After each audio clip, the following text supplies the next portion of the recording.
Well, as you know, Krista, footballers tend to be creatures of habit and a little bit superstitious as well. And the lads at Grimsby here do like a bit of pre-match nosh. So I've found them at the 40 Post House Hotel. Nothing exotic, they're just having some tea and toast. Anyway, I've managed to pull 3 of the lads out. There's the captain, Paul Groves, Kevin Donovan and manager Alan Buckley. Paul, is this a bit of a superstition, a pre-match meal? We've had it the last few games and it's worked well for us, so I think we'll stick with it. Yeah. And of course it's up against your old team, Leicester City, tonight. It is, yeah. I mean, it's a long time ago that I was back there, but obviously, like I said before, earlier on, that everybody changes and there's only one person still there, and that's Steve Walsh. I think you feel the team is just coming good, don't you? We've had a few good results, and you know, the Sheffield Wednesday game obviously helped us confidence-wise, and we've gone on from there. Yeah, Kevin, the season seems to have been generated by that result. That's right, yeah, we've done well. We've had some good results sort of the last 2 or 3 weeks. We've started playing sort of a bit better than what we were earlier on in the season. Still a long way to go. We're not playing as the manager wants us to play just yet, but we're just going to keep grafting away until we get that. A goal like the one you scored on Saturday against Northampton would do nicely. Yeah, it would do. I think I'll just settle for us getting through. I mean, if we can get a result here tonight, it'd be brilliant for the town. Well, here is the manager, Alan Buckley. Big night for you, Alan, and you can't have better than the cup holders. No, it's a big night for everybody connected with the football club. A big night for the fans. Super big night for the players. I'm pleased for them. We're looking to give a good account of ourselves. We've got to go out there full of confidence, try and get our passing game going. I hope that's good enough on the night. Now, Martin O'Neill says that unlike some clubs, he is going to field a full team, you know, the best possible available team. Are you glad about that or not? Well, they're the current holders. They wouldn't want to relinquish that very easily, would they? You know, it's a very, very big thing now. You know, the Coca-Cola. That is a passport to Europe, as they found out that last season, and they'll be wanting to try and qualify for Europe again. It would be nice to see Grimsby going into Europe, wouldn't it? It certainly would. Well, thanks very much, Alan. Thanks very much, lads. Not just the players. If you can't beat them, join them. I've got my pre-match meal. I'm just going to tuck into my banana. Back to the studio. A banana, John. OK, don't forget, Coca-Cola Cup Special, YTV tonight, 11:45. Mike. Yeah, cup magic on the pitch, but we'll tell you a place where there's some more magic.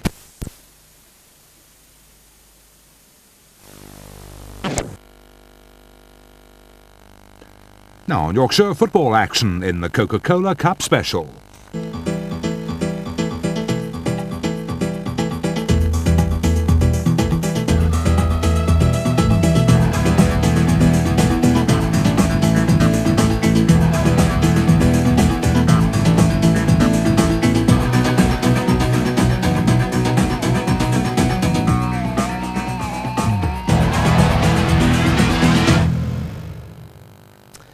Good evening, welcome to Coca-Cola Cup Special. Stay with us for the next hour because it's action all the way. Leicester City are the cup holders, but second division Grimsby Town have already shown they've no respect for reputations. Are the Mariners on course for another upset? It's been plain sailing so far for Sheffield United, but tonight they face a Walsall side that's already dumped Nottingham Forest out of the competition.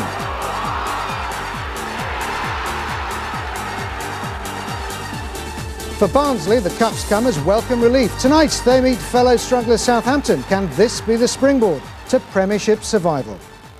And remember, those Cup games must be played to a finish tonight with extra time and penalties if needed. Now, also this evening, nationwide league action. We'll be looking back at the first game in charge for the new managerial partnership at Huddersfield Town, Peter Jackson and Terry Yorath. Town against Charlton Athletic. Highlights coming up later. Now with me tonight is the Bradford City manager Chris Kamara. Chris, surprised by that appointment, Peter Jackson? Obviously surprising when you consider their position, especially as Brian Orton looked as if he'd got the players playing for him in the last game. But I'm sure Jackson and Yorath will do a good job. OK, well, we'll see how they got on later, but now let's go straight to our first featured match. It's the Coca-Cola Cup third round, Grimsby Town against the holders Leicester City. Your commentator at Blundell Park, John Helm. It's a sign of the stability that Alan Buckley is seeking, that Grimsby go into the game with a minimum of change after a recent upturn in results. The only alteration from Saturday's winning lineup shows the return of Aidan Davison in goal after international duty in Portugal. Paul Groves began his career with Leicester almost a decade ago. Buckley has always appreciated his talent and he scored in both legs against Sheffield Wednesday. Matt Elliott's career has blossomed since his days at Scunthorpe, and there's even talk now of an international cap for Leicester's imposing centre-back. Martin O'Neill did want to field his strongest side, unlike some Premier League managers, but genuine injuries keep out the likes of Heskey, Cormack, Parker, Izzet and Claridge. The referee this evening has come from Leeds, and he is Mike Riley. The cup holders kick off. Their previous two matches were against Atletico Madrid in Europe, courtesy of that victory over Middlesbrough in last year's final, and Derby County. Now they come to Blundell Park against the side, remember, that knocked out Sheffield Wednesday in the last round. Well, Alan Buckley has returned to Grimsby after a spell with West Bromwich Albion. John Cockrell on his right is his assistant manager these days. Fenton's made himself available. Elliott instead chooses to play the ball wide for Walsh, one of the three centre-backs. Now Groves, the Grimsby captain, and he dwelled on the ball. It enables Fenton to move forward. Cotty's into that area, and the referee says no penalty. Protest though Tony Cotty might. As you can see, referee Riley has a good view of this. It's Graham Fenton getting forward there, just pushes the ball across the angle of the penalty area. Handy size there, then Davison suddenly appears. Now does he catch Cotty? I don't think he does. Right, we'll come back towards the Leicester goal with Jack Leicester. Rather confusing. Groves, Butterfield's joining in. And goes on, good play, and Danny Butterfield gets in the first shot of the night. So he clearly is not overawed by the occasion. A young man from Boston, in because of the injury to John McDermott, weaves his way around Graham Fenton, and he has a pop at goal. Nothing wrong with that. Peter Handison.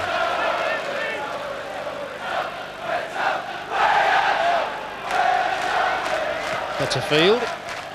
Alan Buckley preaches to his players that they must pass the ball and then get shots on the end of it. That's exactly what Groves did, but the captain has pumped this one a little too high. Nonetheless, some encouragement movement here from Grimsby, and he took it on the thigh, did Paul Groves, and just couldn't keep it down. Elliott. And he's played that 40 yards right across to the toe of Rob Savage. And here comes the Welsh international, feeding it into Cotty.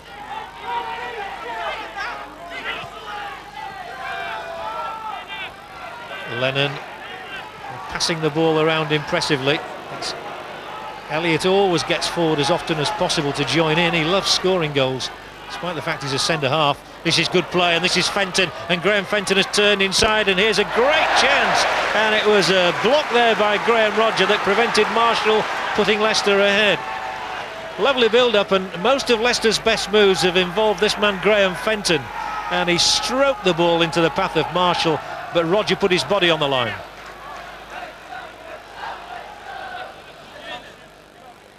Craggy customer, Ian Marshall. Scored against Atletico Madrid, so he'll believe he can get one tonight. And Elliott came charging in, didn't get there. Fenton's reverse ball is to Guppy. And Fenton again finding space. He's looking very impressive tonight.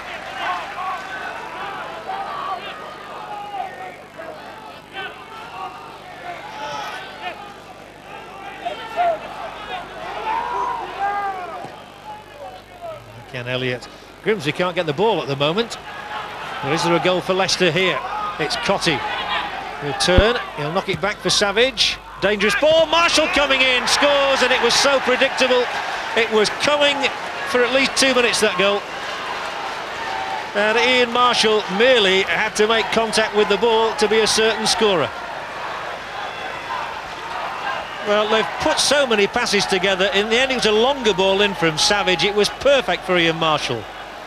And Davison scuttling across his goal had no hope of getting there. Savage's cross, Marshall's header, and the cup holders are one up.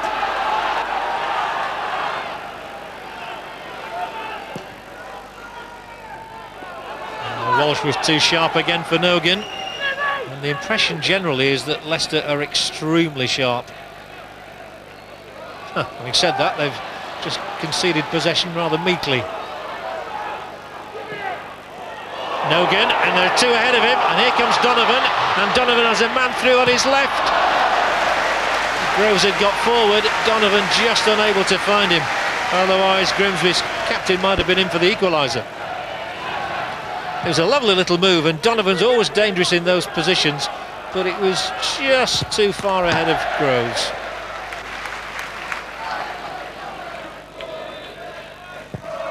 Kelly will welcome some involvement, but they won't. His colleagues won't welcome that. He's given the ball straight to Grimsby, who have options now. This is Groves. Right. Oh, he tried to unleash the shot, and it was sliced back by Savage, and Keller put it out for the corner. Well, that all came from Keller's weak clearance. It invited Groves to storm forward for Grimsby, but Savage ran it out, and then Keller with the boot put it for the corner. Grimsby looking for an equaliser. And it's Kingsley Black, and that took an outrageous deflection too.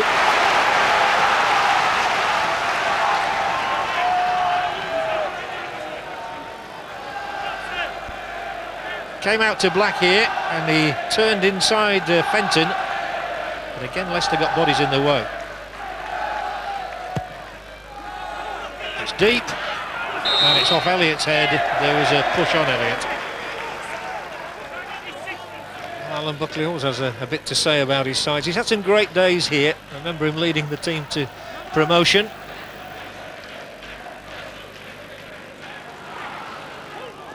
Oh, they were a little unlucky there, but Roger has now got his foot to the ball and diverted it straight into the path of Savage. Remember, it was Savage who set up the goal with a cross from the right, and he's going to try and do the same again now. It's a good ball in, and well, I cannot believe that they haven't got their second goal there. Steve Guppy coming in at the back post looked a certain scorer.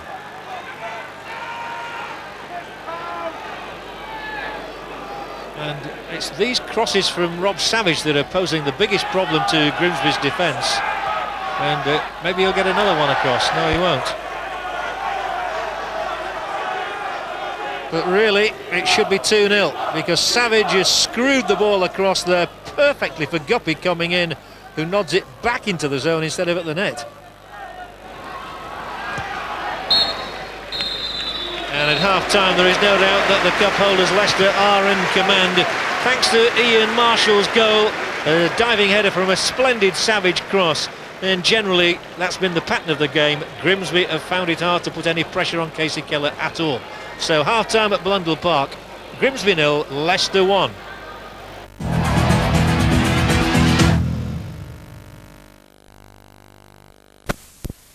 Ambassadors' receptions are noted in society for their hosts. Not like the old days, eh? Sí, señor.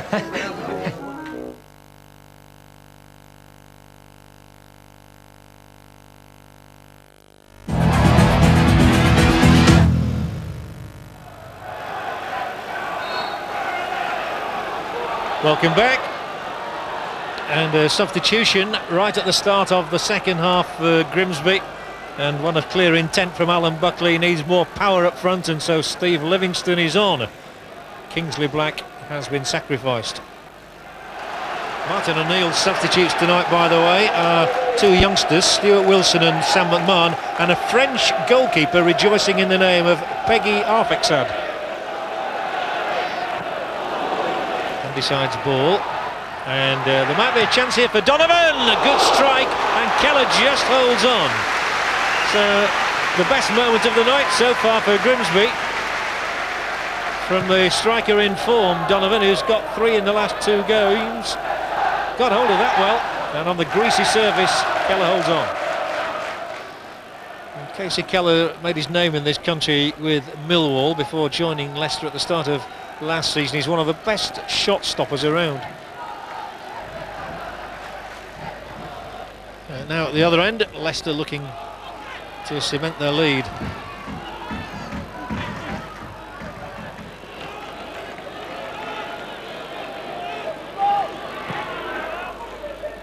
Marshall, it's worth the chase, and Cotty's on his own in the middle. He didn't find him, but he did win a corner.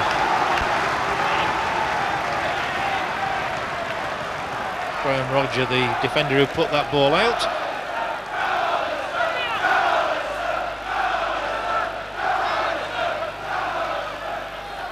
Well, this is where Leicester are at their most dangerous. In goes Elliott, in goes Walsh. And it's Elliott, glancing header, now it's Walsh. Well, they were both there and ready and able, and Lennon's strike. Walsh once again. And swung across to Marshall, the header claimed on the line by Davison. Marshall's aerial dominance is a factor in this game though. Steve Walsh swinging the ball in here, and it's Marshall's header which is clawed under the bar by Davison. Donovan, he's got great feet, Kevin Donovan. Very fleet of foot, and he's won the position for the throw-in. On a line with the 6-yard area.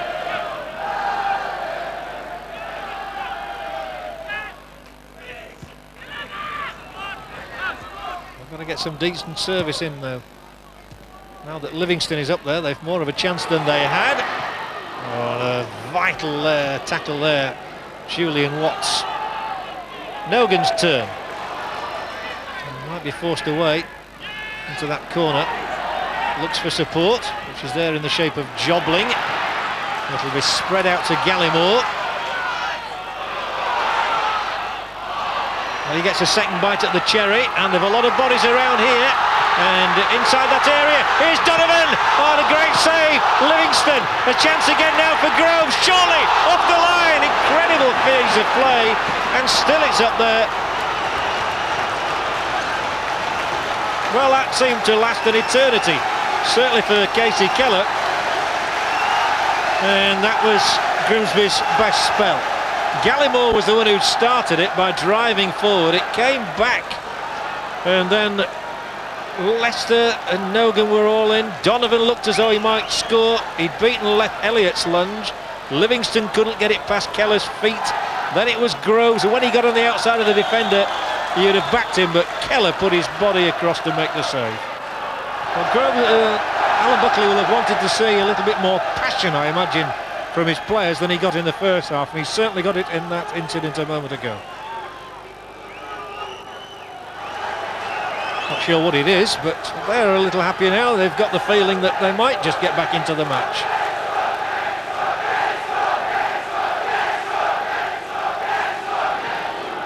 Donovan, he's the one who looks dangerous when he runs at Leicester. And good running off the ball from Steve Livingston, and he's got Gallimore on his left. Still Livingston might go for glory. Perhaps he should have done. As it is, the ball is with Jobling. Up to Nogan. This is a lot better though from Grimsby. And Jobling's got in here. Can he finish? He can! It's a cracker! And it's come from the former Leicester player, Kevin Jobling. He's brought the house down at Blundell Park. And what a time to score your first goal for 3 years. Kevin Jobling, once of Leicester City, now of Grimsby Town, 1-1. Oh, it's a delightful moment for him. Nogan had played his part there. Jobling evaded Elliott, and he whipped it under Keller into the Leicester net. Groves. Widdrington. Nogan, and the bodies around that area again as Nogan wends his way through.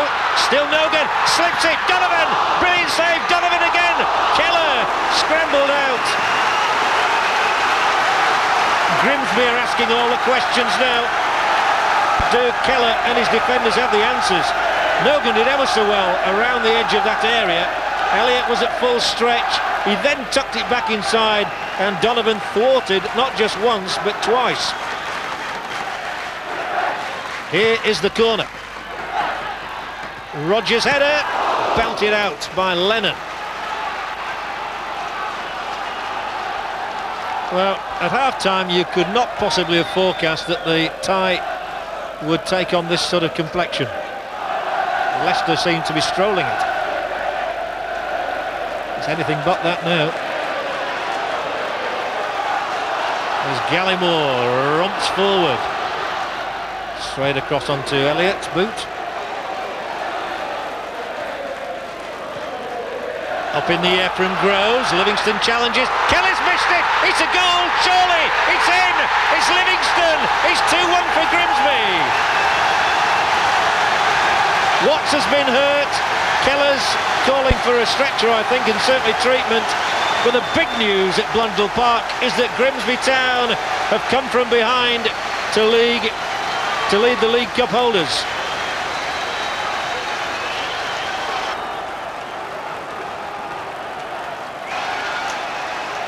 Well, it went up in the air from Groves. Now watch how Livingston gets a touch here. Just comes off his body, and Leicester follows it in, but the ball is already over the line.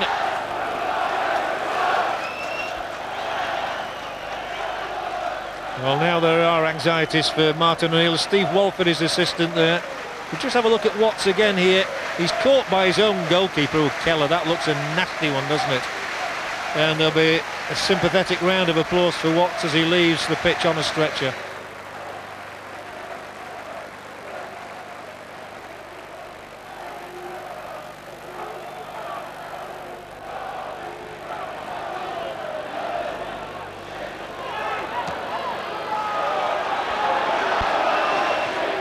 Well, you have to say that Grimsby are full value for that goal. Hey, they might get another one. It's Leicester. Livingston's in the middle. He's cut across beyond Keller. Savage, and it's out for the corner.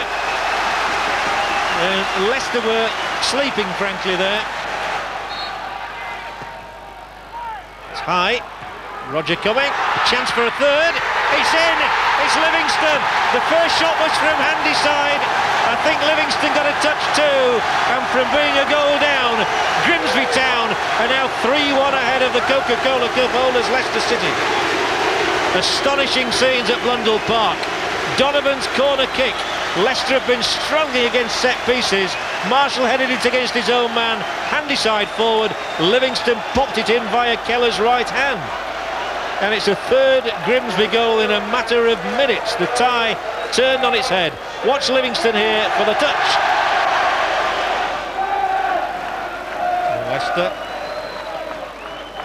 And he's still going and still trying to get on, but it's party time in Cleethorpes.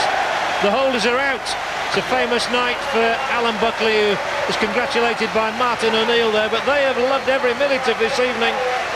It seemed there was no chance at half-time after Marshall's goal, but Kevin Jobling against his old club got Grimsby on track, and Steve Livingston notched a couple to send Grimsby through on a great night into the next round of the Coca-Cola Cup. They've knocked out holders Leicester by 3-1. We got outplayed the first half, I felt. We didn't get amongst them, we didn't play it like a cup tie. I had to ask the players to do something against what I believe in from half-time on. Change my beliefs for a half, if you like. Put a lot more pressure on them, change the system. I mean, and the lads carried it out to the tee, really. You know, we had to play it like it was a cup tie and as if it mattered. And in the end, we've got a terrific, tremendous result. Yeah, he wasn't too pleased with the way the first half went, and he says he needed to change it. We weren't going to break them down. They started off bright, very bright, and I think he felt they needed to be putting a bit more pressure. So we went with, we sacrificed a wide man and went up with 3 up front, and I think we got off to a good start. We put them a little bit of pressure, and we saw a light at the end of the tunnel, really, and we went for it. Well, Chris Kamara, it all changed in the second half, but as Alan Buckley said, Leicester looked well in control in the first half, didn't they? They dominated the game completely. They passed the ball around very, very well, and the 3 centre-backs dominated the game. And Marshall, what a great cross from Savage, but Marshall's thrown himself in there where it hurts. I think Davison may have possibly had a lunge at him there, but it's difficult for him, but it's a good goal. He gets in those places, doesn't he? But he's got to be the scruffiest player in England, hasn't he? He is indeed, and you can't argue with that. OK, the second half, Livingston came on substitution and there was mayhem. Livingston did come on and cause a lot of problems. Like I said, they got the ball up to the front players a lot quicker than they'd done in the first half, and they seemed to cause a lot of problems. Well, let's not take anything away from Grimsby. Leicester had injury problems there, but Grimsby played really well, didn't they? Grimsby played very well. They passed the ball around well.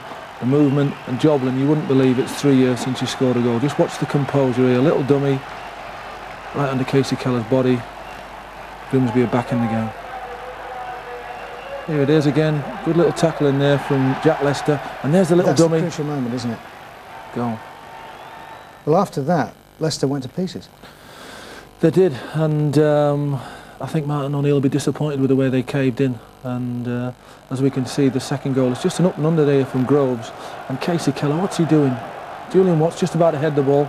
He comes out, takes Julian Watt, and the ball lands at Livingston's foot, goes in, and Steve Walsh, who's another courageous player, tries to keep that ball at the back of the net, and all he does is run into the near post. I don't think Steve Livingston knew a great deal about that, did he? He didn't know anything about it. It hit him on the leg, and he's just watching it and hoping it goes in. And he knew even less about the third goal. It's a striker's goal, the third one, and I don't think Steve Livingston gets enough striker's goals in and around the 6-yard box. And but this one, handy sides, puts in the shot, and it just hits him, and he deflects it towards the goal. He knows where he is, and Casey Keller's got no chance from that point blank range. Point blank range. But Leicester can have no complaints. Well beaten on the night in the second half. They were indeed, yes. The better side won in the end. OK, well, let's just give you an update on the injuries there, because Julian Watts had a mouth injury, Steve Walsh had a rib injury, and both have been taken to Grimsby General Hospital. We have no word on the condition, but let's hope they make a full recovery.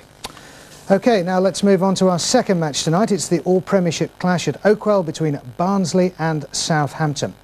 Now, there's no Eric Tinkler in the... And I really feel now that they're certainly believing in themselves, looking at the teams that they've played against and the position. Portsmouth, all of whom lost this weekend. A flu bug threatened Chesterfield as much as anything at Fulham. 6 players on antibiotics, and they caught it cold when Mark Blake's header eventually went in off the post. Ian Breckin just standing unable to watch. Messrs Keegan and Wilkins may have won a few headlines. They didn't win the match. Chesterfield's tenacity epitomised by their equaliser. Marcus Ebden twice involved in the move. Paul Holland soaring to score for the second week in a row.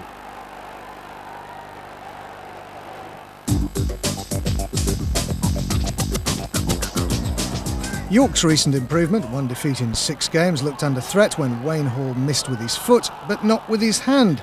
Fortunately,